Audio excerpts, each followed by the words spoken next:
of mine, down by the seaside, skipping stones. We watch the change in time, far from home. Now we sleep in rows, stories told, walking down windy roads.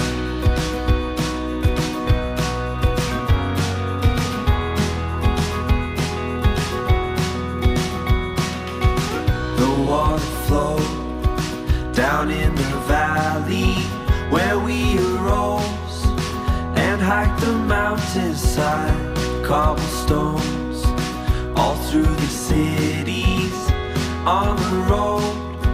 We've come to know that time is all we have.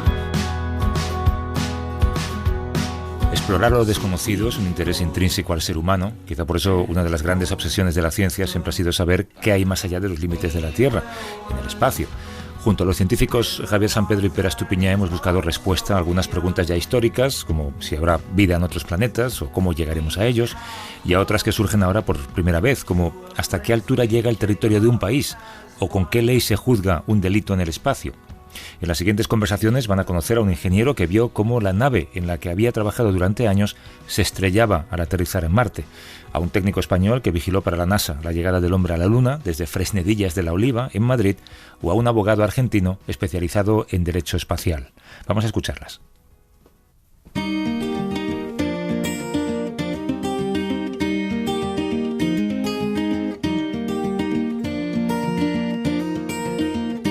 Time moves so slow, he sees it in a smile. When he breathes he grows, and he's done so for some while. And he knows that it's time to move along. He knows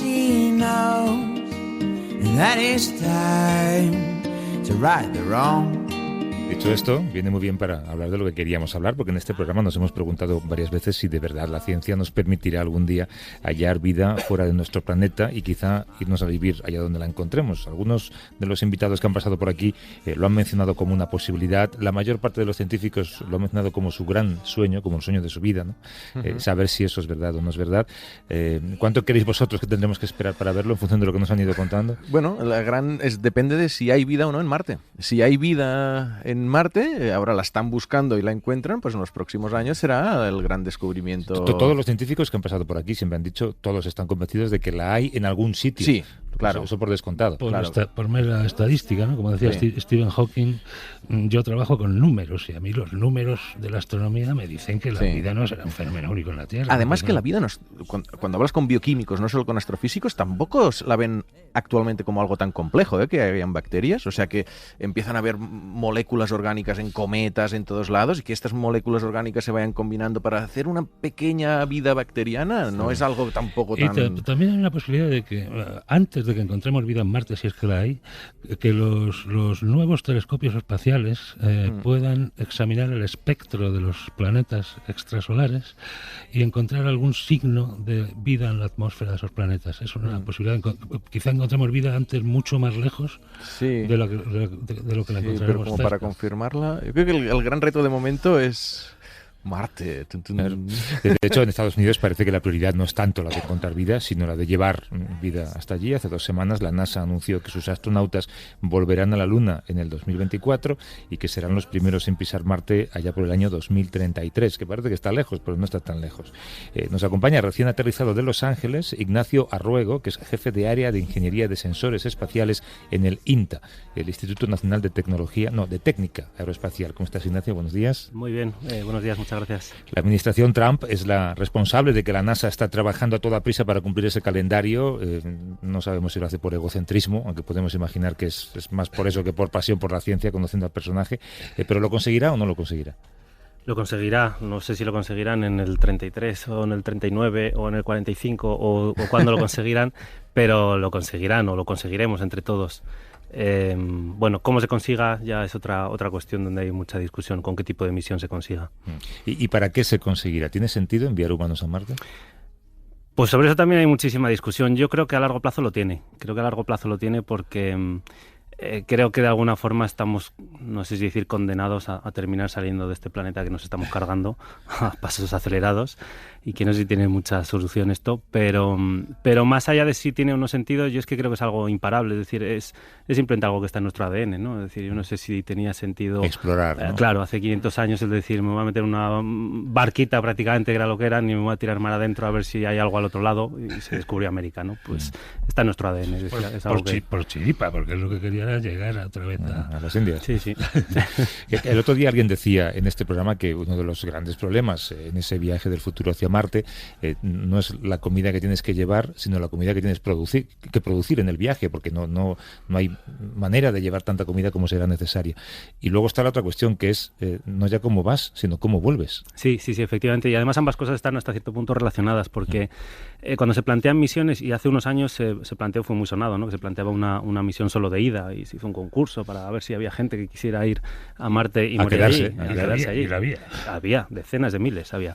La cuestión es efectivamente cómo vuelves o cómo vives el tiempo que tienes que vivir allí, porque las misiones que se plantean actualmente, los tiempos de estancia son largos, no estamos hablando de estar una semana en Marte.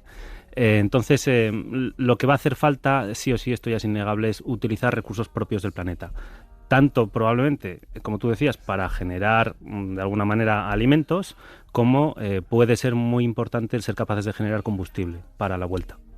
Y si algún oyente ha visto la película El Marciano, sí, ¿no? Esta de Matt Damon, sí, es un poco escatológico, pero él se queda abandonado en Marte y tiene que intentar hacer crecer unas patatas, sí, utilizando los excrementos de los astronautas y los suyos propios para como abono. Claro, es que cuando decías de que tenemos que quedarnos en Marte es por fuerza, no es por voluntad. Es decir, la Tierra y Marte van girando y hay un momento que están más cerca. Y dices, ahora es el momento de ir. Vale, pero después tienes que esperar otra vez a que vuelvan a estar cerca, para ahora es el momento de volver. Y, oye, que sí que se conseguirá. Tú dices, siempre sois optimistas, que bueno, estáis trabajando en ello, pero a mí se me hace como un reto tan complicado. Sí, hasta hace unos años había incluso distintos planteamientos de misión. Algunos se orientaban a estar solamente en torno a un mes en Marte. Lo que ocurre es que la vuelta era tremendamente complicada. La vuelta era muy larga, incluso había que hacer un tránsito por Venus. Era un tema complejísimo. Exigía más propulsión todavía. Era una cosa... y ya yo creo que está muy aceptado el tipo de misión que tiene que hacerse es, efectivamente, tanto a la ida como a la vuelta, aprovechar ese momento en que Marte y la Tierra están en la posición relativa idónea para ello. Minimizas el tiempo de viaje, pero tienes que quedarte en Marte hasta que vuelve a producirse esa situación. Claro. Y eso son más de 500 días. Entonces hablamos ya de palabras mayores. Tú nos visitaste hace casi 3 años, cuando se estrelló en Marte la nave de la misión ExoMars, que había sido enviada allí en busca de vida. Podría haberse convertido en la primera nave europea. ¿Y por qué me lo recuerdas? No, yo solamente quería volver a confirmar que se estrelló, que España no tuvo nada que ver con esto. No fue culpa tuya. No fue uno de los nuestros el que no apretó bien el tornillo. Uno de los míos, no. Vale. Lo dejo ahí. Esa misión falló porque la nave, en vez de aterrizar lentamente, digamos que un poquito más deprisa de lo que debía, creo, ¿no? Sí. Y se estampó. La segunda fase está prevista para el año que viene. Dime algo que nos haga pensar que el aterrizaje va a ser más... Que será un éxito, ¿no? Te voy a decir que será un éxito. Pues no lo sé, me gustaría decírtelo, la verdad. La misión... Nunca sabes del todo cómo van las cosas, especialmente, y no sé si es muy políticamente correcto decirlo, pero especialmente cuando hay rusos por el medio. Porque esto no lo voy a venir. No, es broma, pero simplemente tenemos formas de trabajo. Es curioso, cuando has trabajado con las 3 agencias, NASA, ESA y Roscosmos, la agencia rusa, te das cuenta de las enormes diferencias que hay en formas de trabajo, que al final, hasta cierto punto, son un reflejo de la mentalidad y de la idiosincrasia propia de cada uno, ¿no? Entonces yo siempre digo que me resulta infinitamente más divertido trabajar con los rusos que con los americanos. También me resulta infinitamente más arriesgado. Entonces, pero háblame un poco de cómo es cada uno, o qué os diferencia, por ejemplo. Pues mira, yo creo que los americanos son, ¿cómo se podría decir?, excesivamente cuadriculados. Son los que más experiencia tienen, son los que empezaron a imponer en el espacio toda una serie de protocolos, de formas de actuar, para dar mucha fiabilidad a lo que hacemos. Son mandones, Muchísimo. seguramente. Son muy mandones, sí, pero bueno, los rusos son los más jerárquicos de todos, ¿eh? O sea que en ese sentido no se quedan atrás. Y los rusos, sin embargo, son más caóticos, son más... es más difícil, pues no sé cómo decirte, a ti te exigen documentar absolutamente todo hasta el mínimo detalle, cualquier análisis, cualquier estudio. Los americanos son muy machacones, están permanentemente persiguiendo reuniones semanales o 2 veces por semana de absolutamente cualquier cosa. Y con los rusos es el otro extremo, ¿no? Tú estás meses y meses y meses sin saber nada. Y es más, les pides información y no te la dan, o te la mandan en ruso, o cosas por el estilo, tienes que luchar tú para o generar toda la información y Me que está te la... dando miedo esto que cuentas, pero espero que deleguéis en los rusos aquello que no sea... No, sin embargo, luego son gente... Tú date cuenta que los rusos o soviéticos en aquel momento iban con mucha ventaja sobre el resto del mundo, sobre los americanos, en los inicios de la carrera espacial. Y es sorprendente ver cómo ellos han generado tanto conocimiento y tanta capacidad estando bastante encerrados, ¿no? Tienen una capacidad brutal. Es más un problema de formas de funcionar. Ya. ¿Y los chinos? Y los chinos ni idea. Los chinos ni idea, nadie porque sabe nada, ¿no? yo desde luego no sé nada. Con los chinos es cierto que viven como en un mundo aparte los chinos. Los chinos son los únicos que no entraban a la Estación Espacial Internacional, los chinos son los únicos que se quedan fuera. Pero ¿sabéis un poco en qué punto están, hacia dónde Bueno, van? claro, ellos, después de este exitazo que han tenido con el aterrizaje en la cara oculta de la Luna, ellos desde hace años hablan también de una misión a Marte. No sé cómo está. En tiempos incluso tratamos un pequeño grupito de aquí de españoles, que parece que España siempre cae bien y tienes menos problemas de relación con todo el mundo, introducirnos en un programa que tenían para mandar un globo a Marte. No sé en qué quedó, sinceramente no sé en qué quedó. Sí. Una cosa Pero, hace de 10 años. pero realmente son unos nuevos actores en la carrera espacial, Sí, ¿no? Es sin decir, duda. parte del anuncio de la NASA de tenemos que llegar a Marte podría ser un poco de miedo a que los chinos se adelanten. Probablemente, incluso la vuelta a la Luna, que además de ser un paso intermedio hacia Marte, Claro. yo creo que algo de eso también puede haber. Luego están los indios también, ¿eh? Los indios de hecho han llegado ya a Marte. Claro. Han puesto una nave en Marte, no en la superficie, pero... O sea que bueno, son 2 agencias que hay que tener en cuenta. Sí. El día 21 de julio, son 50 años desde que Armstrong pisó la Luna, se convirtió en la primera persona de la historia en hacerlo, después de él hubo 11 astronautas más, pero ahí acaba la historia, tú lo mencionabas, 45 años sin volver, ¿por qué no se ha vuelto? Pues yo creo que simplemente porque no interesaba, es decir, cuando surge el ir a la Luna... en los 60, pues claro, estábamos en un entorno de Guerra Fría y había que demostrar la superioridad frente al bloque contrario. Aquello fue una carrera y la motivación era, bueno, política, tecnológica, no tanto científica, ¿no? Es decir, es que hay algo interés... Pero siempre se ha vendido eso, ¿no? Cuando intentas explicar por qué te gastas tanto dinero en ir a la Luna, es porque es tan bueno para la ciencia. Hay tantas cosas que le debemos al hecho de haber ido a la Luna. Bueno, en este caso es bueno para la tecnología. Hay mucha tecnología que se ha desarrollado gracias a los programas espaciales. Eso es un hecho. Igual que sucede con la tecnología militar. Inversión en tecnología militar, y dices, bueno, hay mucha gente que lo pone en duda. Claro, por el objetivo último que tiene. Ahora, es innegable que hay muchas derivadas de la tecnología militar que después se han usado para mil cosas más. El GPS. Por ejemplo, o cualquier tema O radar. Internet. El radar se desarrolló en la Segunda Guerra Mundial y de ahí luego surgen infinidad de técnicas de navegación, etcétera. La vuelta a la Luna ahora está, yo creo que vista más como un paso intermedio hacia Marte. Se habla de esa estación orbital lunar que quieren hacer entre varios países, y nuevamente ahí hablas de NASA, ESA, Roscosmos, JAXA, que es la japonesa, y CSA, que es la canadiense. Los chinos no están por ningún lado, hilando con lo que decías. Se habla de interés de minerales que se pueden encontrar en la Luna, silicio, por ejemplo, pero yo no sé si científicamente está tan disparado el interés. Vuelve a ser, yo creo, una vez más una cosa de una carrera hacia, ¿no? Y es un paso intermedio hacia Marte y pues una estación intermedia. Bueno, igual se ha retomado un poquito de interés ahora que se ha visto que sí que hay agua, aunque poca, sí que hay agua en el polo sur y el norte de la Luna, ¿no? Y aquí, más que científico, de nuevo también para poderla utilizar como combustible, para poder hacerla un poco, el satélite un poco más vivible, ¿no? Sí. Pero realmente es decir, ¿por qué se dejó de ir? Pues lo que te digo, porque ya no interesaba. Es decir, no había una ciencia tan sumamente importante que se estuviese haciendo en la Luna, y había mucho de político, de imagen, de guerra con el bloque contrario. Y bueno, es que hay un dato curioso que se comenta siempre, ¿no? Cuando se cancela el programa Apolo, es que los americanos llegaban con un nuevo Apolo a la Luna y no habría el telediario, la noticia. Sí. Es decir, ya hasta la sociedad había perdido el interés. Claro. Y los cohetes, aquí Javier una vez decía, mira, los aviones, tenemos que hablar de por qué los aviones no han cambiado tantísimo en las últimas décadas.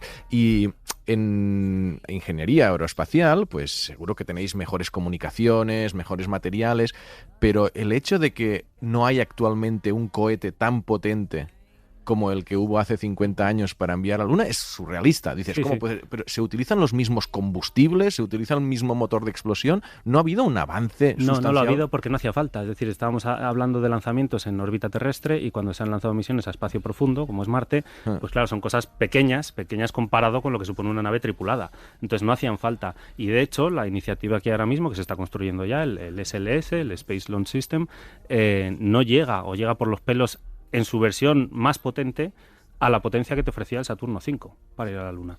Es decir, que no lo estamos superando. Todo eso nada. Hay otros tipos de motor para la navegación una vez que ya estás en órbita, una vez que has salido de la Tierra, ¿no? Pero el lanzamiento desde la Tierra para vencer la fuerza de la gravedad terrestre sigue siendo propulsión química lo que tenemos. Eso es lo mismo que había hace 50 años. Claro. Sí, básicamente sí, conceptualmente es lo mismo. Claro, hablo contigo, que eres jefe del área de ingeniería de sensores espaciales y tal, y uno piensa que, claro, vosotros determináis hasta una cuestión milimétrica, el tamaño del último tornillo de cualquier cosa que fabricáis, y luego lees el primer paseo espacial exclusivamente femenino que iban a hacer 2 astronautas de la NASA por primera vez sin compañía de un hombre, cancelado porque solo había un traje espacial de tamaño mediano. No lo había leído, la verdad. Y con los botones a la izquierda, ¿no? Bueno, mira, te voy a contar una cosa graciosa. La contaba un compañero, bueno, un amigo mío, José Manuel Grandela se llama, le mando un saludo desde aquí, que fue operador de la estación de Robledo durante mucho tiempo, y nos contaba en un acto que se montó en el INTA cuando se estrenaba la película esta de First Man, de la llegada del hombre a la Luna, una anécdota que sucedió cuando fueron a bajar del Eagle, ¿no? Y es que a Armstrong, por lo visto, le debió costar bastante bajar, porque el traje, porque la puerta, porque... Bueno, pues no debía ser tan sencillo, ¿no? Y cuando él bajó, después tenía que bajar Aldrin. Y tardó un rato. Y entonces ellos estaban oyendo toda la conversación, por lo visto. Y contaba él, que cuando por fin Aldrin baja, les oyen la conversación. ¿Qué ha pasado? Te ha costado también salir, ¿no? Porque claro, Armstrong había necesitado ayuda, Aldrin ya se había quedado solo. Dice, entonces como ha bajado, pues habrá tenido problemas, por eso ha tardado tanto. Dice, no, que va, ha salido muy fácil. Dice, entonces, pues que de repente me he dado cuenta que la compuerta no tiene fuera un asa. Y entonces yo ya sé que estamos en la Luna y aquí no hay atmósfera y no va a haber corrientes de viento y esto no se nos va a cerrar. No importa. Pero hoy sí. Es decir, que descuidas así, es una tontería, obviamente, porque no hacía falta el asa, porque no se iba a cerrar la compuerta, lo cuento como cosa graciosa, pero que suceden cosas así, pues sí suceden, sí. Anda que sí se les cierra. Por lo que sea, ¿no? Se apoya o algo. Oye, ¿en qué estás exactamente? ¿Lo podrías explicar de manera que lo entendamos? Sí, claro. Nosotros ahora mismo estamos desarrollando distintos instrumentos científicos para ambas misiones que hay a Marte ahora mismo el año que viene, en 2020. Son Mars 2020, que es el siguiente rover del JPL y la NASA, que es un rover tipo Curiosity, el que está ahora mismo allí. Y lo que hace España es una estación meteorológica bastante compleja, bastante avanzada, que se dirige desde el Centro de Astrobiología, y mi grupo concretamente aportamos uno de los sensores, digamos, grandes que lleva esta estación. Y luego hacemos otros 4 sensores distintos para ExoMars 2020. Tanto en la plataforma de superficie, que es la que aterriza sobre el planeta, y de esa plataforma de superficie después desciende un rover que a su vez lleva otro gran instrumento que también hace el INTA, otro grupo distinto dentro del INTA, pero también se hace en el INTA. Tu base de operaciones es Madrid. Es Madrid, sí. Y de vez en cuando vas allí, hablas con ellos. Toca viajar mucho. Te ves con los rusos, te das cuenta de cómo son. Sí, claro. ¿Tenéis un grupo de WhatsApp o no? Pues mira, con los rusos en concreto no, porque además es que la comunicación con los rusos hablan inglés, los jóvenes ya están empezando a hablar mucho, pero ya gente de cierta edad lo hablan 1 de cada 4 o 5. Vodka, por ahí. Oye, hay que traer a un ruso a este programa, espera, ¿no? Un ruso que participe en esta misión. Science Diplomacy. A ver quién ata ese perro. Siempre poquísimo tiempo para las llamadas que pedíamos al 902 14 60 60. Está Beatriz desde Girona. Beatriz, buenos días. Hola, buenos días. ¿Cuál era tu pregunta, Beatriz? Bueno, voy a intentar ser breve. A ver, es una cuestión que en principio parece alejada de la temática científica, pero que considero fundamental, que es el estudio en sí de las humanidades y de la filosofía en particular, que la están quitando de la carrera estudiantil, digamos. Sí. Y sin embargo considero que los primeros físicos eran filósofos y actualmente los filósofos son los físicos como Stephen Hawking, Neil deGrasse Tyson, etcétera. Todo esto me vino pues leyendo un libro que se llama, que aconsejo por cierto, Cuestiones cuánticas, que son escritos de Heisenberg, Schrödinger, Einstein, Planck, etcétera, pero que sin hablar de física, sino de mística, y aprendes que, bueno, realmente el amor a la física puede venir, como fue en mi caso, a través de las letras, de la filosofía, de las humanidades. Es una buena pregunta, es una buena cuestión. Gracias, Beatriz. Un beso. Gracias.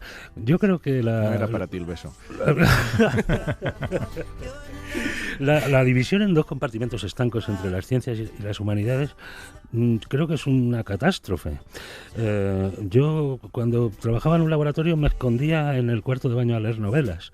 Es ahora, cuando soy periodista, que no hago más que leer artículos técnicos y científicos. Pero, no sé, se me pueden ocurrir muchos ejemplos de interacción entre la filosofía y la ciencia. La propia oyente ha citado a Einstein, ¿no? Cuando Einstein tuvo que cargarse el concepto de que el tiempo es una escala inamovible, se inspiró con mucha fuerza en David Hume, el filósofo británico David Hume, y también en Ernst Mach, que era físico también, pero que había escrito mucho sobre filosofía. Y este tipo de interacciones se pueden detectar a lo largo de la historia de la ciencia. Yo no creo que debamos elegir entre una cosa y otra. ¿Tú qué dices, Ignacio? No, yo hay una cosa que sí me sorprende en cómo ha empezado la pregunta, hablando de que la filosofía o los filósofos antiguos eran los físicos. En la Grecia clásica se llamaba física a otra cosa que no es la física de hoy, evidentemente. Entonces, bueno, era otro método científico, no era un método científico realmente. Newton era un filósofo natural, pero esto es un problema de nomenclatura exclusivamente, ¿no? Newton, el primer gran científico de la historia quizá, y el primer matemático físico, se llamaba filósofo natural y escribía en latín en su época, pero es muy diferente de Platón o Aristóteles, ¿no? Lo que él introdujo, la metodología que él introdujo en la historia del conocimiento. Oye, te agradezco la visita. Dentro de año y pico, ¿no? ¿Cuándo es? ¿Cuándo baja? Esto se lanza en julio del 20, ambas misiones, Julio y a 20. principios del esperemos estar allí. Vale, no principios habrá del retrasos. 21, vale, si oímos algún ruido Que sepa, fuerte, no. si oímos un ruido fuerte te llamamos, ¿vale? Vale, aquí estaré. Es Ignacio Arruego, que es jefe del área de Ingeniería de Sensores Espaciales del INTA, el Instituto Nacional de Técnica Aeroespacial. Gracias por venir otra vez, Ignacio. Un abrazo. Gracias a Suerte con todo. vosotros. Hasta luego.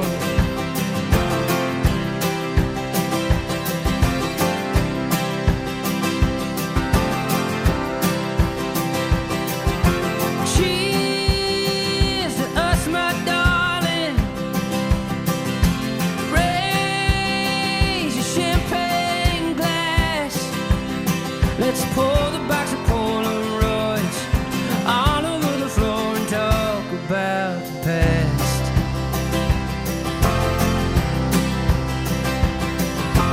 You were such a young thing, and I was just a kid. Baby, we had no idea.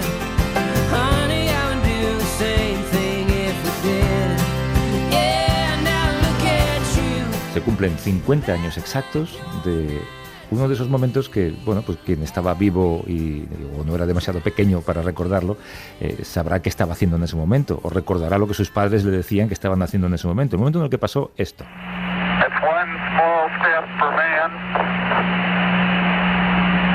one giant leap for mankind. Son 50 años de un hito que significó mucho en varios niveles. En plena Guerra Fría, Estados Unidos ganaba la carrera espacial a Rusia, que se había adelantado al principio, y como ya hemos hablado más de una vez en este espacio, la llegada del hombre a la Luna sirvió para generar un gran avance en ingeniería, en informática, en investigaciones sobre materiales, sobre combustibles. Esa pregunta que ya nos hemos hecho más de una vez en este espacio, ¿verdad, Vera y Javier? Que es ¿para qué servía ir a la Luna? Y mucha gente nos ha explicado para qué servía.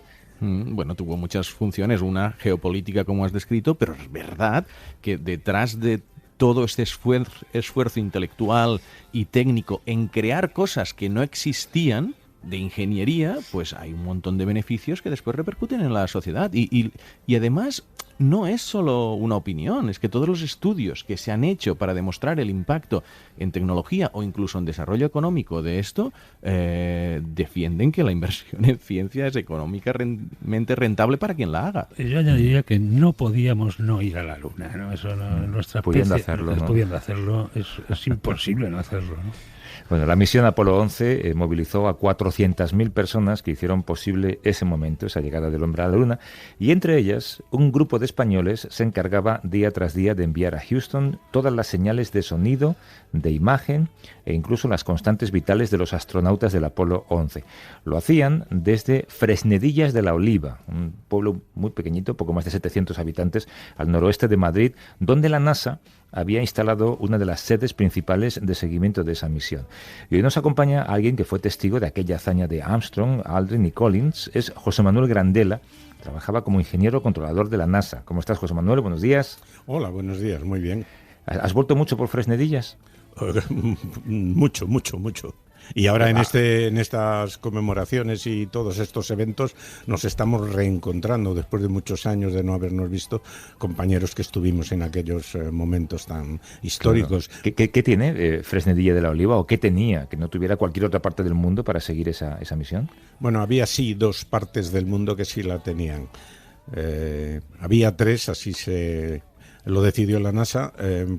Para los proyectos Apolo se requería una comunicación constante, segundo a segundo. No podía haber blackouts, no podía haber apagones, ni cortes, ni nada. Tenía que ser totalmente segura. Pero claro, no puede haber un único centro en la Tierra, puesto que la Tierra gira y deja de ver.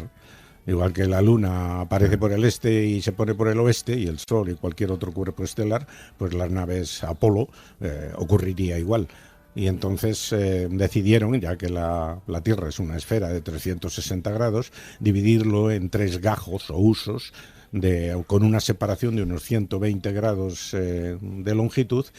Ya tenían preparado un complejo grande, digo complejo, una estación muy compleja, se llamaba Goldstone, en California, en el desierto de Mojave. Habían hablado con el gobierno australiano y crearon otra idéntica muy cerca de Canberra, se llamaba Honeysuckle Creek, y quedaba un hueco enorme, maravilloso, que estaba pidiendo a gritos que fuera para España. Y se cayó en Fresnedillas. Y cayó en Fresnedillas de la Oliva, y muy cerquita de la estación que ya existía también de la NASA, de Robledo de Chabela. Pero claro, estamos hablando de una época, perdona, José Manuel, en la que, claro, se me viene a la cabeza Bienvenido Mr. Marshall. El desembarco de americanos por allí también tuvo que ser digno de ser documentado en el pueblo, ¿eh? Sí, lástima que no se hiciera debidamente, porque aquello fue un impacto social total. De pasar de ser un pueblo tranquilito, con las características gallinas y vacas, no eran cabras y vacas, que circulando por las carreteras que eran suyas, de pronto venían una riada, porque venían así de norteamericanos que habían dejado sus coches automáticos en Estados Unidos y se habían encontrado aquí unos coches con cambio manual. Eso era maravilloso, era casi tener un orgasmo. Ni idea de cómo conducir aquello, ¿no? Hacían apuestas a ver quién mantenía el coche en el aire sin que ninguna de las 4 ruedas apoyaran sobre la carretera, con lo cual se bajaban unos y se ponían a derecha e izquierda de la carretera y cogían los badenes más pronunciados que había para evitar baches, y además decían que aquello era más seguro, porque como las carreteras estaban llenas de baches, pues cuanto más tiempo estuvieras en el aire, menos riesgo corría de meter una rueda en un bache. Pero no quedó ni una vaca, ¿no? Alguna mató a algún compañero, mira. No me digas. Sí, murieron 7 compañeros en el ir y venir desde Madrid al trabajo. Wow. Esto me has dejado de piedra en medio de la conversación, has soltado un... Es historia, no fueron todos en... ¿Pero qué pasa, que hubo accidentes contra vacas o qué? Sí, claro, naturalmente, yo mismo tuve una, en mi libro lo cuento. ¿Pero tantas vacas había? Uy, muchas, y muy pocos pastores.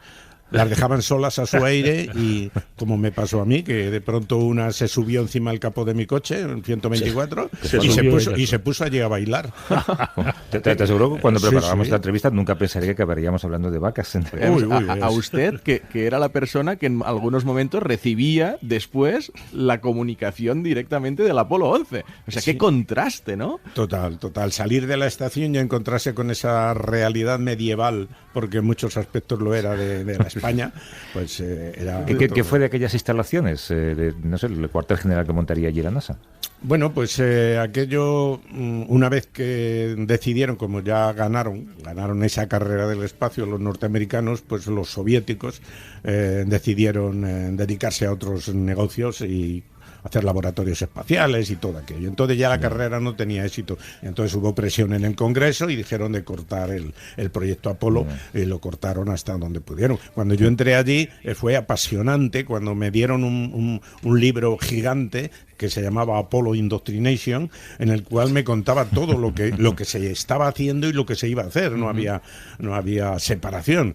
Y iba a haber 21 Apolos, luego hubo 17, y la construcción inmediata en la Luna de un asentamiento permanentemente tripulado. ¿Esto estaba planificado? Sí, totalmente. O sea, yo cuando vi aquello, vamos, yo creí que estaba leyendo La Mil y una noche. Era una auténtica gozada saber que eso además era real y que se estaban dando los pasos para ello.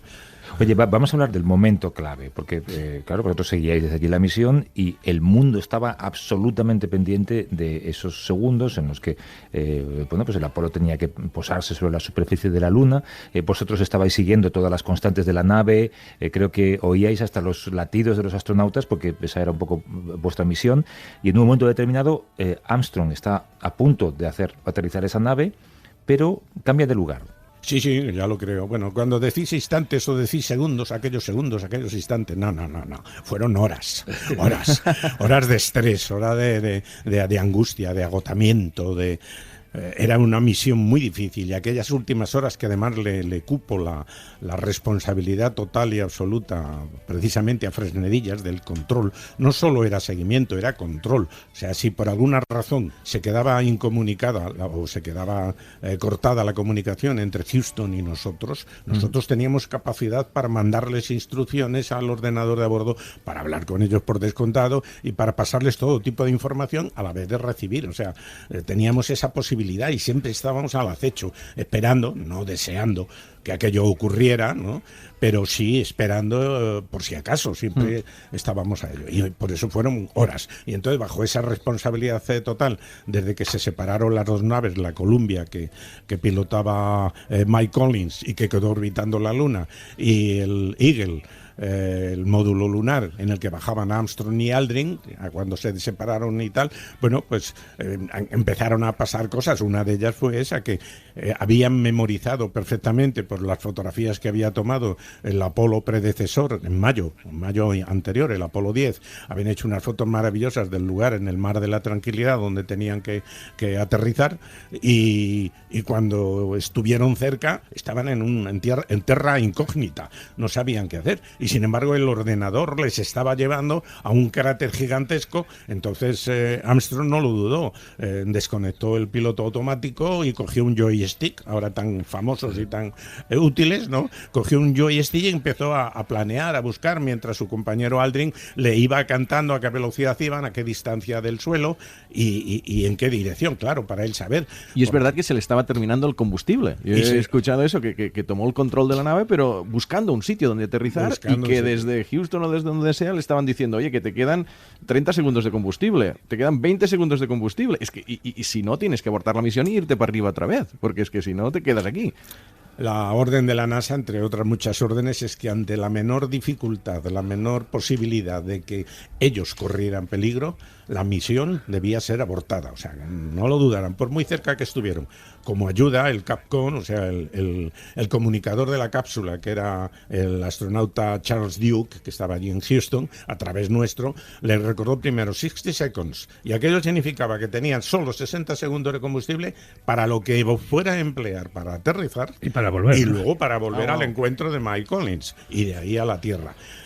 Siguió pasando el tiempo y nosotros estábamos viendo, además, yo tenía muy cerquita de mí, no era mi responsabilidad, los registros sobre papel de los electroencefalogramas y electrocardiogramas. Y veíamos que los corazones estaban despendolándose.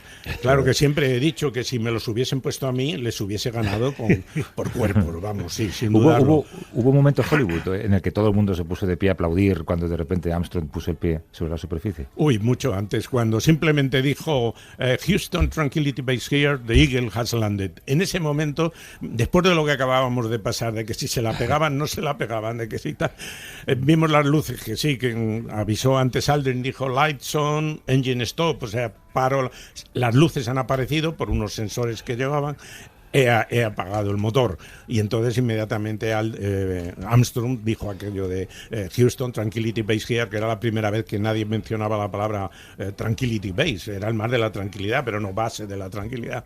The Eagle, o sea, el módulo lunar, ha aterrizado. Y en ese momento tiramos libros, tiramos manuales, tiramos todo lo que teníamos, pero no con mucha fuerza, porque es que nos habíamos quedado agotados. Incluso el propio Charles Duke de Houston dijo: "There is a bunch of guys about to turn blue." Hay un montón de chicos que están a punto de ponerse azules. They're breathing again. Están respirando de nuevo. Gracias. Pues en la misma onda estábamos nosotros. ¿Qué retraso hay? ¿Qué retraso hay en una comunicación con la Luna? 1,3 segundos. Y es verdad que cuando aterrizan, en lugar de bajar inmediatamente, les piden que se relajen y que se queden a dormir dentro de la nave un tiempo. Sí. O sea, aterrizas en la Luna y échate una siesta. Y querían, eso es, pero es que ellos lo que querían era salir a correr como un lebrel cuando le sueltan, ¿no? eso no puede ser. Es natural. Después del estrés que habían tenido, había que hacer una cosa que era mandada. Y era que inmediatamente de aterrizar, colocar todos los equipos en posición de salir pitando. Y además ponía just in case. Por si acaso. Pero no decía just in case, porque era muy curioso. Y luego, lógicamente, para poder acceder fuera se tenían que poner los trajes, hacer la descompresión de la nave para que estuviera con el vacío y tal, y entonces luego ya salir. Bueno, al final les dijeron: mira, como eso os va a llevar tiempo, pues vale, si después de eso queréis seguir bajando, pues vale. Y ahí estuvimos. Y ahí fue el tiempo en el que nosotros, porque aquello ocurrió a las 9:18 de la noche, hora local de Madrid, de España. Pero como hubo ese alargamiento, esa discusión, etcétera, pues la Luna se ocultó. Se ocultó por el oeste, como hace todos los días, pero previamente ya la estación de Goldstone en California ya había cogido la señal, estaba previsto que hubiera un solape de unos 45 minutos. Entonces, que tú, José Manuel, tiempo después conociste a Armstrong en Madrid. Sí. Y le dijiste, me debes una. No, yo personalmente no, pero sí hablamos de muchas interioridades, y eso que él era muy poco locuaz, no era como Aldrin, que también le conocí y era una ametralladora contando cosas y anécdotas, y además muchas jocosas. Eso no era la actitud de Armstrong. Por alguna razón fue elegido Armstrong y no Aldrin. Porque no hacía bromas, ¿no? No hacía bromas, no. Pero tuvisteis una buena conversación sobre aquello, supongo. Sí, claro, después de haberlo vivido, ellos se maravillan, bueno, aunque fueron conscientes en todo momento, porque tanto cuando volvían ya de camino a la Tierra, ya después de haber pasado todo eso, los tres, Mike Collins, en una transmisión televisada, quiso aprovechar para todos esos miles que antes habéis mencionado, todos esos miles de personas que estaban en el anonimato y que habían hecho posible el que ellos. Dice: somos como un gran submarino, nosotros tres somos el pequeño periscopio, pero debajo de nosotros hay un gran submarino en el que miles de personas han puesto lo mejor de ellos profesionalmente para que esto, a todos ellos, thank you very much, acabó la frase. Pero luego Houston, cuando llegó aquí a Madrid de visita con sus compañeros en octubre de ese mismo año, pues en una rueda de prensa que dio, dijo que sin el apoyo de la Estación de Seguimiento Espacial de Madrid, porque el nombre oficial para la NASA era Madrid, no era Fresnedillas. Es que Fresnedillas de la Oliva en inglés sí, es muy difícil de pronunciar. Pues sin el apoyo de Fresnedillas, ellos jamás habrían logrado llegar a la Luna, y eso, bueno, nos infló bastante. Qué buena historia, José Manuel, que supongo que habrás contado 40 veces, pero cada vez recordarás una distinta, porque como dices tú, tenías que tener la adrenalina tan disparada que seguramente hay cosas que has ido recordando con el paso de los años, y cosas que echarás de menos de esa época, supongo, ¿no? Hombre, el estrés que tuvimos en todas las misiones, porque históricamente era la número uno, pero no ha habido una misión en la que todo haya sido coser y cantar, ni mucho menos. Yeah. Oye, te agradezco mucho la conversación. Sé que me imagino que estos días serás muy reclamado por muchos medios y por gente con la que todavía coincidirás en ese pueblo. Cuando llegues, me imagino que hay gente que todavía se acuerda de aquello, que te saluda por la calle. Debe ser casi como un héroe local en Fresnedillas de la Oliva, ¿no? Hombre, no quiero tacharme de tal, ¿no? Pero sí, ¿no? No, me aprecian mucho, me quieren y bueno, pues me llaman siempre que me necesitan y saben que me tienen, pues si aparece algún medio de prensa para contar la parte interior, porque había muchas personas de Fresnedillas, del pueblo de Fresnedillas, de Robledo de Chabela, etcétera, que se les había contratado, pero claro, al no tener una preparación técnica, pues hacían labores de cocina, de camareros, de lo que fuera, ¿no? Sí, porque el inglés debería ser, supongo que sería estrictamente necesario. Estrictamente, además, no, yo diría no inglés, yo diría americano, americano y muy rápido. No podías, ante cualquier pregunta, ante cualquier duda, que estabas escuchando las conversaciones, no podías preguntar eso, que say that again, o decirlo de la escuela, my Taylor is rich. A ver dónde cuelas tú eso. Junior de la época. Eso es, en una conversación con los astronautas. No. José Manuel Grandela, que trabajó como ingeniero controlador de la NASA en el Houston español, que fue Fresnedillas de la Oliva. Lo dicho, que te agradezco el diálogo y suerte con lo que tengas en tus manos. Un abrazo fuerte. Un abrazo muy fuerte, muchas gracias. Hasta luego.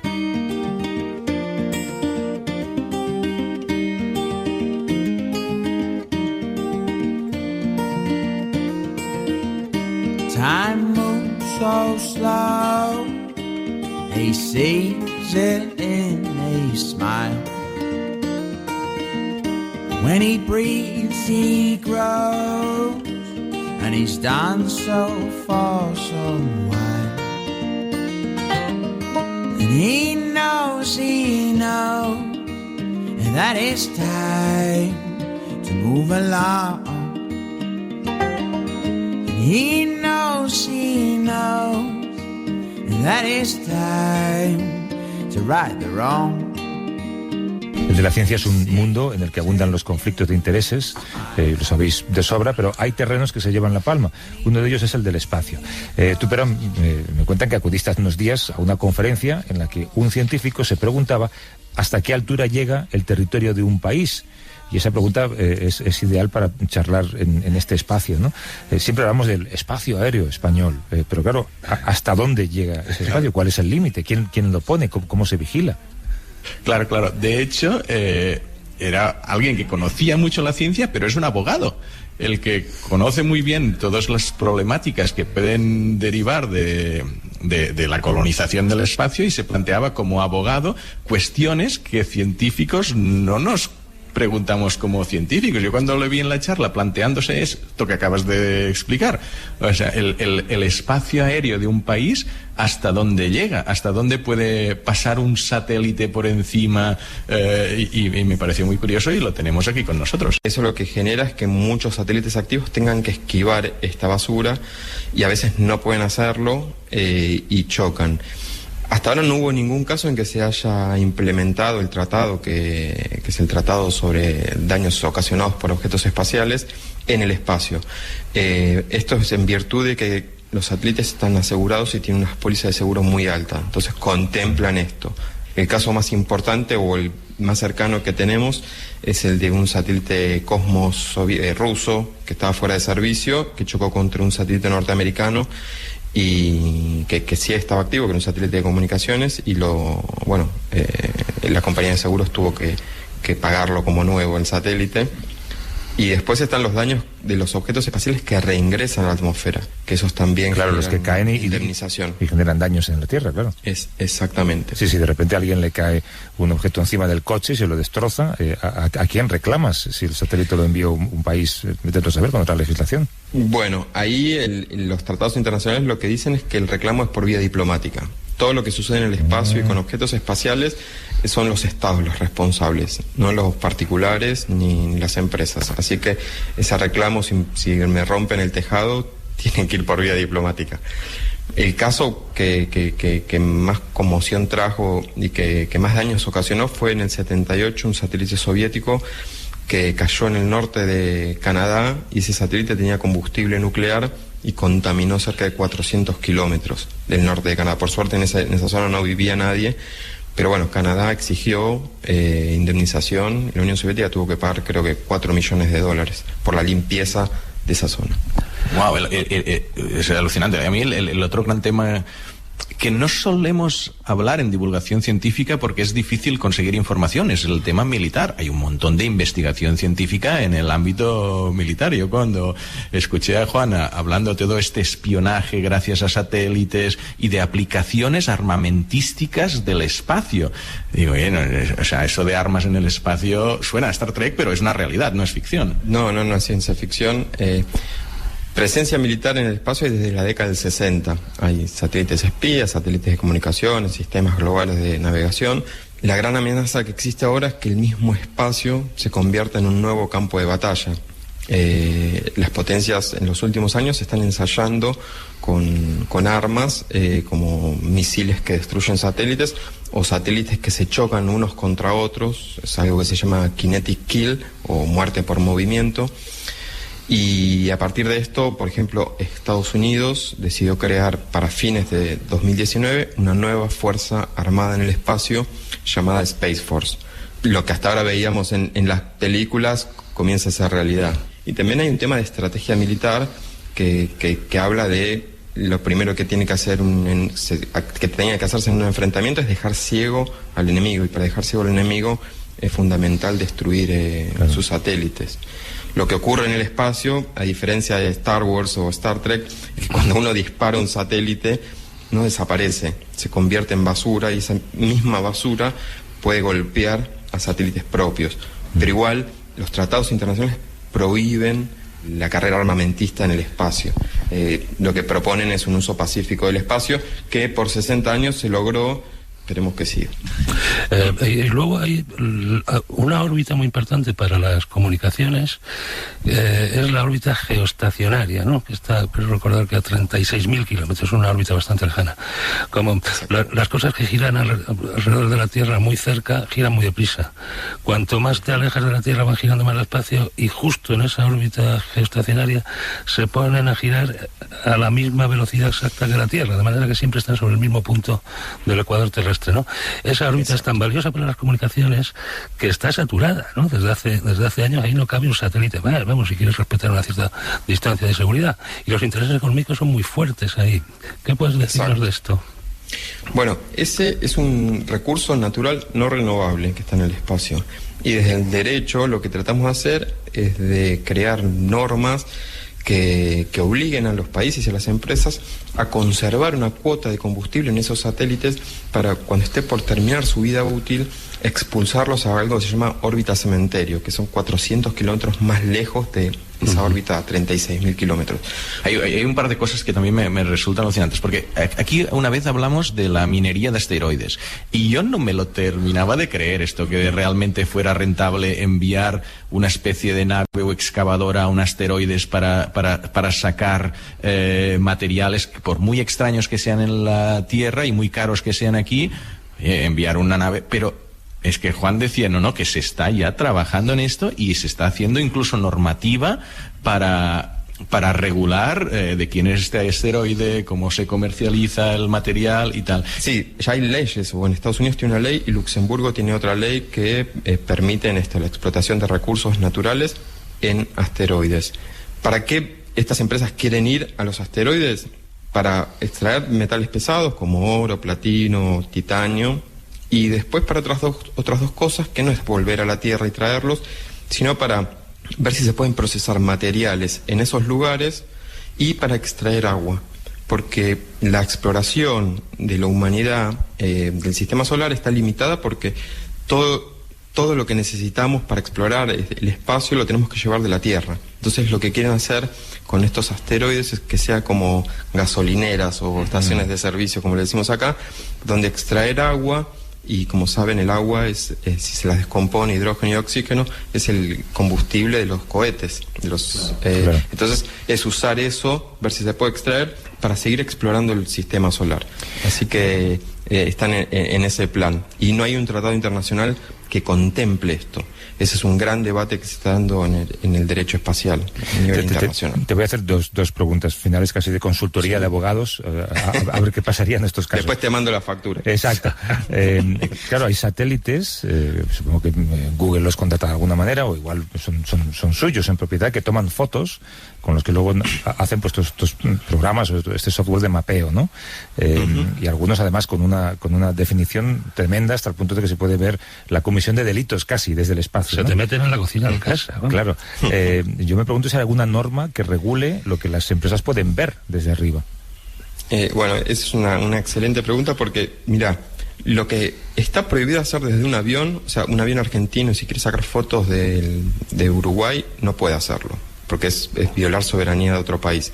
Pero en el espacio se puede hacer eso. O sea, pueden sacar fotos de nuestros techos, de nuestros patios a 600 kilómetros de altura. Siempre que te vayas muy lejos puedes hacerlo, ¿no? Qué bueno. Claro, exactamente. Bueno, los satélites como los de Google tienen prohibido comercializar imágenes a unas resoluciones menores a 25 centímetros. Pero los mismos satélites pueden tomar imágenes aún con mayor resolución.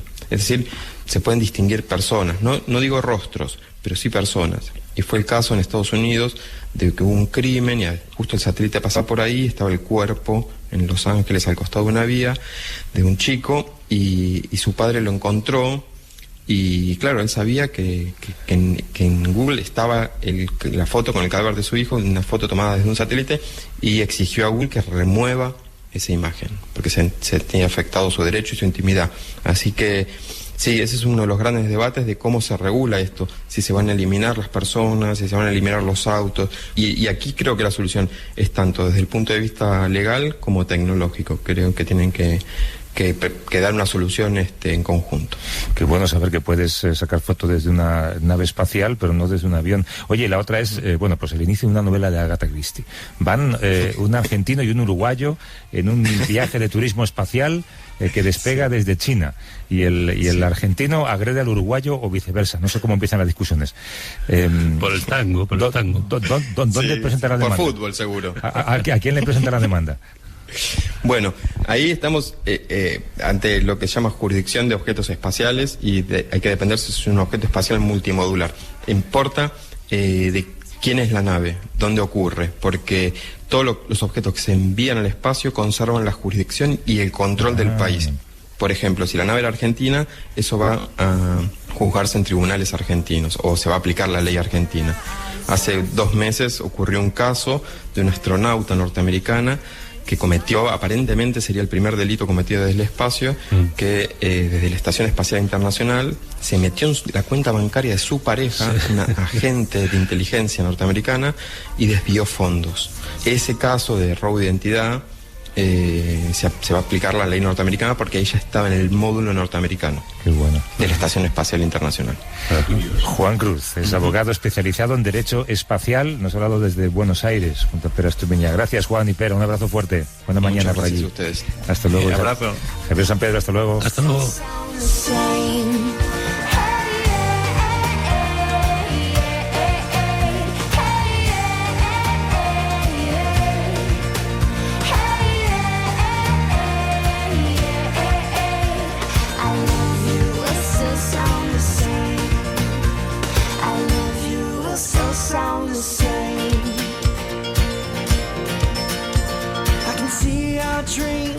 Inside of a child, long after us fade away. When our ring starts to rust and our skin starts to age, remember the promise we made. Hey! So when our eyes start seeing their better days and our hearing starts to fade, put your arms around my neck and your heart on your chest. Still sound the same. I love you, it'll still sound the same. Hey, yeah, hey, yeah, hey, yeah, hey, yeah.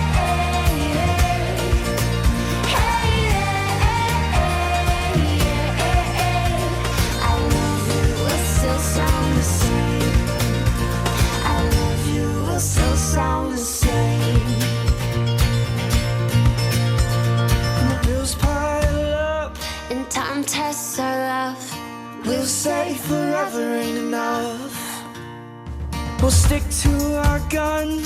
Our grip will loosen up when we say forever ain't enough. So when our eyes have seen their better days and our hearing starts to fade, put your arms around my neck and your heart on my chest. I love you will still sound the same. I love you will still sound the same.